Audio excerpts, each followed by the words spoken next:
Kung kayo ho'y masyadong busy na hindi ho ninyo masyado napapansin ang takbo ng panahon, mga bossing, hindi ho natin pwedeng mabaliktad yung oras kapag nakalipas na ho yan, tapos na. Kaya yung mga nagpapalaki ho ng kanilang mga anak, yung sabihin na ho natin, minsan lang ho lumaki yung mga anak natin kapag medyo lumaki na ho yan, pagkatapos layo ho sa atin, kulang ho tayo sa komunikasyon, engaging with our kids.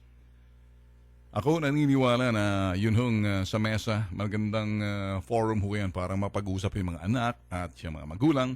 And once upon a time, kami ho naniniwala ho ko na when my kids, during those times, ako ho talagang pumupunta ng kwarto ng anak ko and yes, kwentuhan konti. Sometimes say hi. Kumusta ho? Anong nangyari ngayong araw? Tapos magugulat na lang tayo. Dati, late lang ngayon, laki na. And tanong, nasayang bang panahon mo?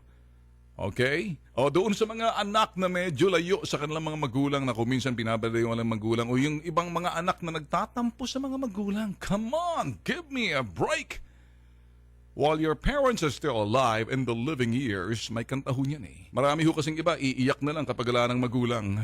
Magsisisi sa kanilang ginawa na hindi na pinapansin. All of a sudden, yumao na gulat na lang sila. Tsaka iiyak na sasama doon sa sinasabing sementeryo. In the living years, alam niyo ho bang ibig sabihin noon? May kanta ho noon eh.